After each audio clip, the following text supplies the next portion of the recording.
welcome back to Sharks Happen. My name is Hal, I'm your host, going over shark attacks from the 1900s till present, mostly large sharks. We're going to get started right away. We're going to head over to Orient Beach, and that is on St. Martin, the northern part of St. Martin. The date is December 10th of 2020, and an unidentified female is out swimming with a friend. And it's nearing 2 o'clock and the friend leaves the water, leaving the unidentified female swimming by herself. She's 500 feet from shore, and it's 2 o'clock in the afternoon and she is bitten by a shark. Nearby boaters hear the scream. Two men in a boat, one of them is a kite surf instructor. They get over right away with the boat and they find her face down in the water, missing her leg. So the shark had bit her leg off. And she ends up passing away from her wounds. There's not a lot of attacks off St. Martin. I believe there's one other unprovoked attack off of there that I can see. And then there's a sea disaster also in the area. So not a lot of shark activity as far as sharks biting humans there. So it's an odd one. It happened in 2020. When we get to the end of the show, I'll have another comment on what the ISAF head, Naylor, had to say about this. As far as percentages of attacks being basically mistakes or accidents, he uses the word accidents, but I had said this before, that the GSAF acts like these are all accidents. Well, I have some proof that says that the ISAF is just as bad. So stick around to the end of the show, but that's our story of the unidentified woman. She had her leg ripped off, bled out. Sounds like they got to her right away. They said that a Secretary General of the Electorate or something, or Protectorate or some kind of thing, said that one witness had said that, one rescuer said that they saw a shark nearby in the water. This is possible, but I don't know who this guy is and why this isn't in all the reports that I had read as far as news reports. You would think that if somebody's saying that there was a shark sitting around the area while they were rescuing him, it would be in all those news reports, and not some guy who sounds like a political position is saying that he heard that from a rescuer. So I don't know what to say about that. All I wanted to do was tell you that somebody says that a tiger shark was in the area. I'm going to put this down as an attack and not an attempt to predate on a 39-year-old unidentified woman. Okay, now we're going to head over off the coast of Pompano Beach, Florida, and the date is September 16th of 2001.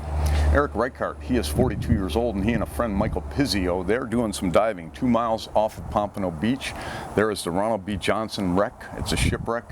It's actually two ships, one on top of the other, and they're diving. It's a popular dive spot, I believe, and they're diving down, and when they're down in one of their first dives, they have two support men up on the boat, and the two of them are diving in the water. It's probably around 1 o'clock in the afternoon when they surface, and they talk about Pizzio saw a fish down by the wreck that he wants to add to his collection.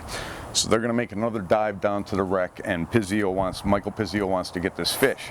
So they're heading down. Michael Pizzio gets down near the wreck, and he looks back and he sees that Reichardt is 30 feet back behind him, above him in the water, still on the way down. So he goes looking for the fish, and shortly after that he looks around for Reichardt and he can't find him. Reichardt's just disappeared. He does a quick search by himself of the area and can't find anything, and then he goes up to the support boat, and the support boat launches a search of the area also and notifies authorities, and now a search is conducted for that day and the day after. Nothing's found, and 3 days later a charter boat ends up running across the remains. They notify authorities, they're taken in, and a medical examiner now does his job. They found bruising. They found that his leg, one of his legs, one of his arms were both removed. He had bite marks to the face. He had an additional bruising to him. So the medical examiner gets into this. He also had water in his lungs. So the medical examiner makes his ruling that even though bruising is on the body, which means the body has to be alive at that time when whatever's putting the pressure on it does it, a dead body will not bruise. So he's alive when he's attacked. He gets the water in his lungs, and they call it an accidental drowning. It's their job to call it a drowning when they find the water in the lungs, is what I think. They can't do like I'm going to do and say, yeah, he had water in his lungs because he is bit by a shark. A lot of times that mouthpiece comes out, all of a sudden you're sucking in water. You're fighting off a shark and you're in deep water. What do they expect? That you're not going to get water in your lungs? That these sharks are automatically going to instantaneously kill you? If they don't instantaneously kill you, you are going to get water in your lungs if you don't have a mouthpiece on. And we're going to do a story in a little bit here, same show, about one where there is no water in the lungs, because I believe the mouthpiece did not come off. So they ruled that one a shark attack, whereas this one they rule it a drowning, where it is a shark attack that caused the drowning. So we're putting this down as an attack, an attempt to predate. We don't know what kind of shark. Okay, now we're going to head over to Tampa Bay. We're going to Municipal Pier. The date, June 17th of 1922. Dorothy McLatchie, she is 18 years old, an expert swimmer.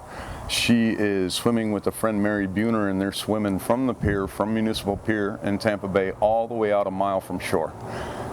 It's choppy water, it's not flat, and they get out a mile and they turn around and they start heading back. They get about halfway back, so they're about a half mile from the pier, and Dorothy flips over to do a backstroke so that she can probably rest from the swimming, and then she's seized on the back of the left thigh. I believe it was the left knee. She's grabbed by the left knee, underneath the left knee, by a shark and bitten. And she screams to her friend, help, my foot's been bit off. Mary makes her way over, gets a hold of Dorothy and starts taking her into shore. But about 10 minutes after she starts to swim, Dorothy loses consciousness. At the same time, a man's on the pier and he sees that they need help. So it takes him 20 minutes to get there in a boat, but he does get there. By the time he pulls Mary and Dorothy out of the water, Dorothy has passed away. She ends up with a wound to the back of her knee that extends up her thigh, and it severed the femoral artery, which is where she bled out so fast, I'm sure. And then there were a couple of lacerations, clean lacerations above the knee. So it sounds like it kind of wrapped around her whole leg type thing, and you know, when it severed that artery, you get that happen, you know, if you don't get a tourniquet on there within a minute or so, you're going to be in trouble. So Dorothy ends up bleeding out. She ends up passing away from the wound. We're going to put it down as an attack, not a predation. They don't know what kind of shark. They say it was a 6-foot shark, just about a 6-foot shark that did this one. So, you know, probably not even a survivable wound if they got to her quickly with the way that it cut her femoral artery. And you're talking 1922, when they're not even really familiar with shark attacks. Then, as a matter of fact, back then they thought sharks wouldn't attack people. They thought they were only going to attack fish and whatever they want to eat, and that's why they were okay being in the water with them. So that's our story of Dorothy McLatchie, an attack, not a predation. We don't know what kind of shark. Okay, now we head over to Panama City, Florida, and the date is October 16th of 1963. William Cheatham, he is doing some fishing right from where the water's reaching the shore. He's fishing, and just after it gets dark, he walks himself out about 25 to 30 feet from shore. So maybe in, you know, waist deep high water, as he wanted to be able to fight a fish that he has on the line, a big fish.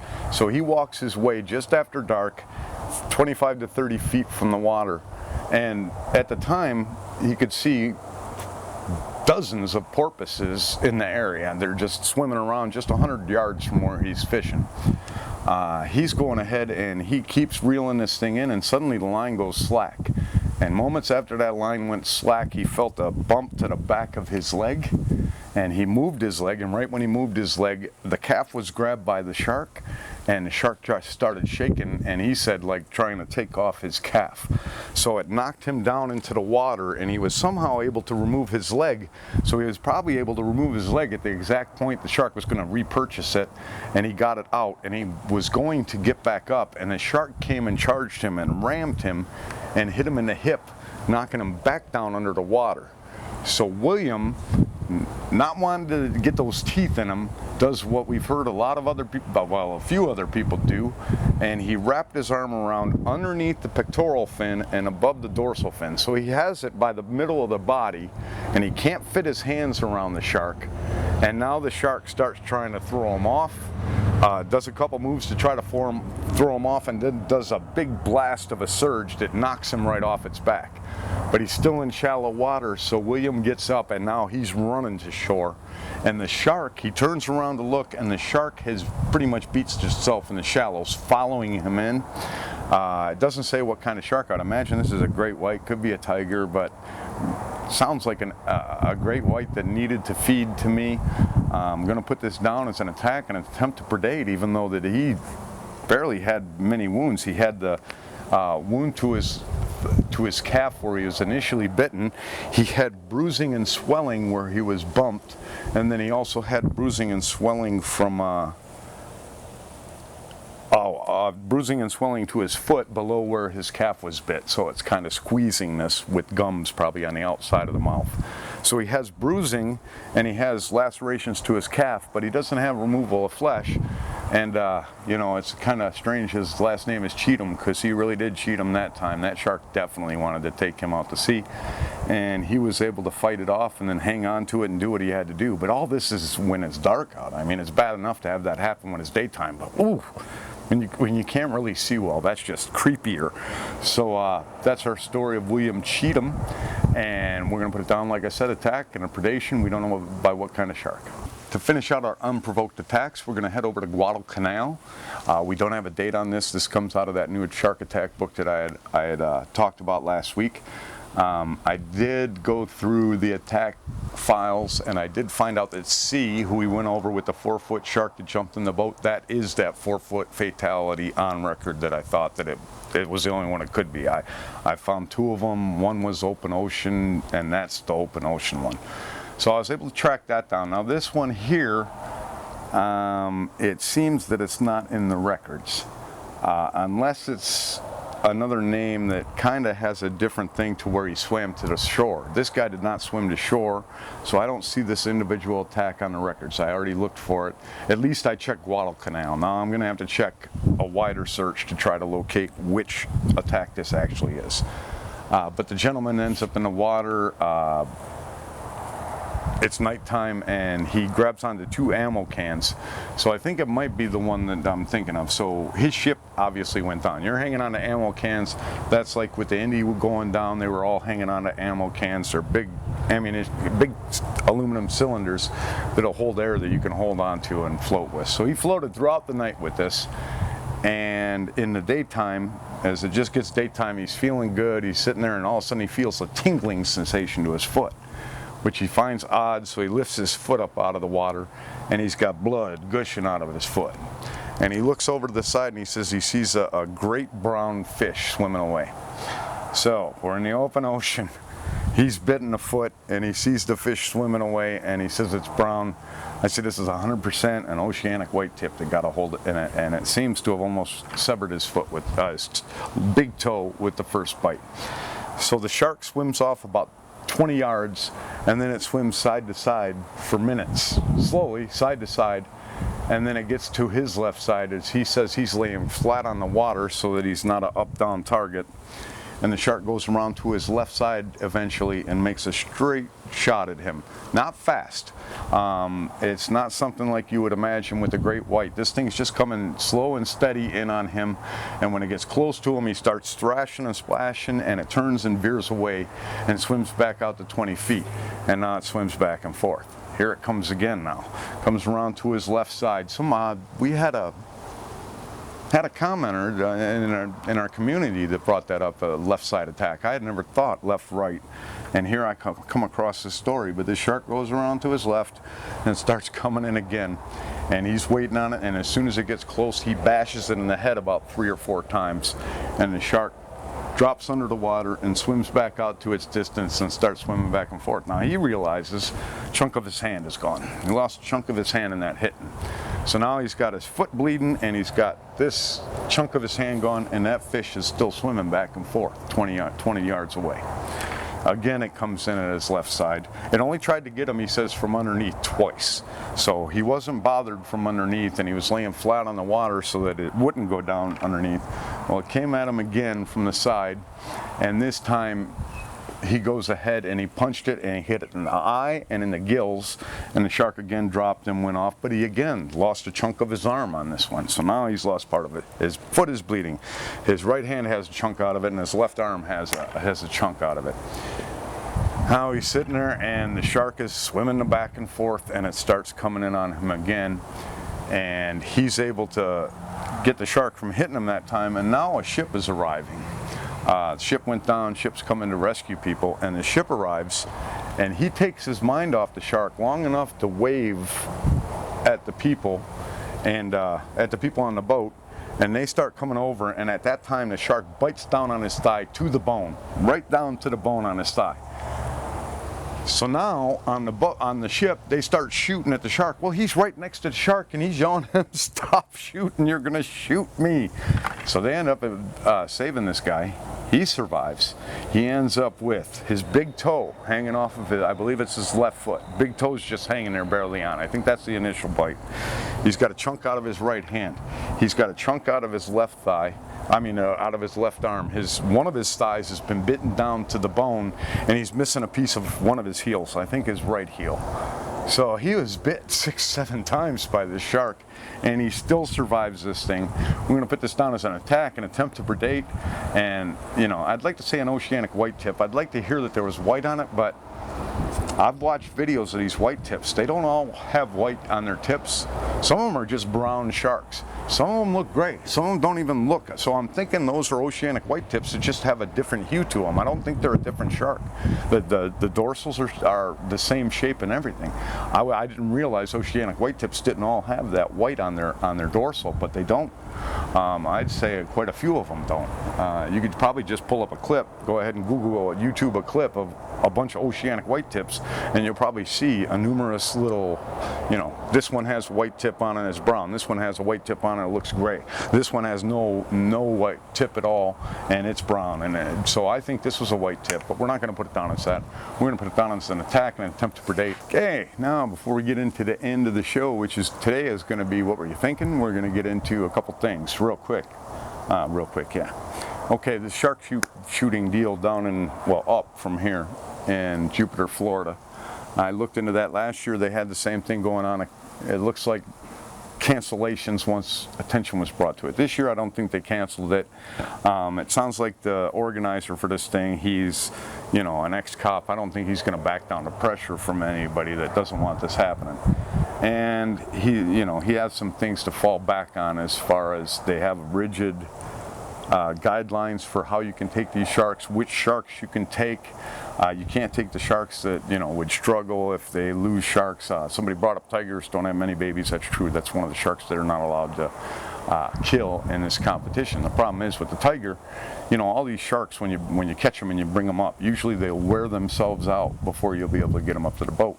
And if you don't resuscitate them right and get that water moving through their gills, a lot of these sharks struggle when they get back in the water. I'm going to post shark bites. He did a segment on this, I think it was yesterday, maybe the day before, but I watched that, and I agree with just about everything he says on the shark fishing tournament. I got a couple things to add. Number one, I agree 100% with him that it's 40 boats. You're allowed 2 sharks each. That's 80 sharks. That ain't going to hurt any population of any sharks. Even if it was 80 tiger sharks only, it's still not going to kill the tiger shark population. So that's one of the things that I don't see bad. One of the things I see good is there's 40 boats. You only have to pay $100, and you go out and catch and shoot a shark, and only 40 boats participate in this. I see that as a win already for conservation side, that there's not a lot of people out there that want to kill sharks. You don't have to lie about them and not be honest about what sharks do to have people be aware and start thinking, hey, maybe we shouldn't do this. All you got to do is tell them the sharks are being sharks. My main problem with this fishing competition is that you're going to end up with sharks out there swimming around with bullets in them, with these knife cuts in them, and that's not fishing, that's animal abuse. I mean, come on, let's call it what it is. That's animal abuse. It doesn't matter that it's sharks. I don't care that it's sharks. I don't care what it is. If you're out there just injuring it, you're abusing it, see? And then you end up and you're an idiot. So I have 40 boats of you're an idiots out there possible. Because if they're just shooting a shark that they're dispatching after they caught it, I have no problem. But these sharks swimming around with these knives, those people are, I wish we could find out who did this stuff. So there's no question in my mind that shark that Christian and Shark Bites is showing and going over was done by somebody with a knife trying to cut that shark's head off. Shouldn't happen. Now, my whole problem with the whole thing in general is where it's happening. We're gonna change a little language, and they always like to say, oh, we shouldn't call them shark attacks, we should call them shark bites. Well, I'm gonna call them shark bites, but not everywhere. we're going to change this America being the shark attack capital of the world, especially Florida. Florida is the shark bite capital of the world. There's a difference. They're not being attacked. We've gone over some of these smaller sharks. The one that bit that guy 3 times, bit him in the back, bit him in the arm, bit him in the face. That's an attack. That's a shark that's multiple times biting you. It wants to do damage. What's happening here in Florida are mostly bites, just single bite done. It's very rare for the shark to try to go ahead and eat you here in Florida, is what I'm noticing. So to have this competition off of a whole side of the country where there's just bites, rarely fatalities, makes 0 sense. So any reasoning that they're doing this to lessen shark bites, number one, it's foolish as there's only 40 boats and 80 sharks. But number two, it's a flat out lie, because if I was going to swim anywhere, it'd probably be St. Martin and then Florida. That's it. And you know, there's a couple other places that don't have shark attacks, but Florida has 5 in 22 years. 5 fatalities in Florida waters in 22 years, and they're acting like they need to go out and kill a bunch of sharks. This is not where that should happen. So we're not the shark attack capital of the world as far as a country. We're the Florida is the shark bite capital of the world. I think we're the shark bite capital of the world as far as California. All of them put together. It's mostly bites and releases by all of them. Surfers over on the West Coast, only 22 fatalities there. Shark attack capital of the world is Australia. 220 plus deaths, 1,000 attacks, and those are vicious. They're actual attacks. They're not bites you, let you go. They're not bites you once, take a piece and let you go like a tiger. These things are finishing you off. Same thing with the Mediterranean. That's a shark attack capital of the world. You're likely never to be seen again. You're touched by a shark there. So, you know, I don't know what's going on with that stuff, but all I know is that there's no reason to do this thing in Florida at all, because it's just a bunch of shark bites. People are living through most of it, and it's very rare that they pass away. We had and it's mostly people that are out way off of shore. That's the other thing about these sharks that I'm starting to look into. I think that the closer you're out of shore, and that would make sense with their own, you know, how they hunt seals and they run up on the beaches. You run into one of these large sharks, not these regular, you know, even a bull shark 6 feet or 8 feet or whatever, but that 16, 18 foot great white shows up in a beach area, you better watch it, because that thing's probably there to feed. It's probably there to do what it needs to do to stay feeding on its normal prey. When they run into you out in the ocean, I think that's where you get these curious bites. I think you're running into them out where they don't expect it. They're probably pretty well fed, but they're going to check and see if it's a viable meal for them, if they want to go ahead and eat that easy meal. And that's where you end up with somebody thought their buddy tugged on their shoulder, and they turn and look, and an 18-foot shark is on their shoulder. So that's what I wanted to say about the Jupiter shark fishing contest. Now what we need to do is pay attention to it next year. See if there's growth, see if there's shrinkage, see if it stays the same. We need to find out what's going on with that. Hopefully this doesn't spread to other places. It's pretty sad that that happens here in America. We're supposed to be an example for how you should do just about everything, and we got idiots over there doing that. So, I mean, idiots that are cutting the shark and shooting sharks that end up out there. Not the people that are fishing by the fishing rules. I have no issues with fishing, and like I said, even though they're shooting the sharks, I'd rather them shoot that shark than that shark die, you know, just of suffocating or of you know, prolonged death because nobody's taking and doing them in. I'd rather have them done in. Go ahead and shoot in the head. I feel better about that. So I wanted to get into that. Another thing I wanted to get into is the ISAF. We went over that case today. I forget which one it is. I think it's the St. Martin attack. Okay, St. Martin attack we covered today.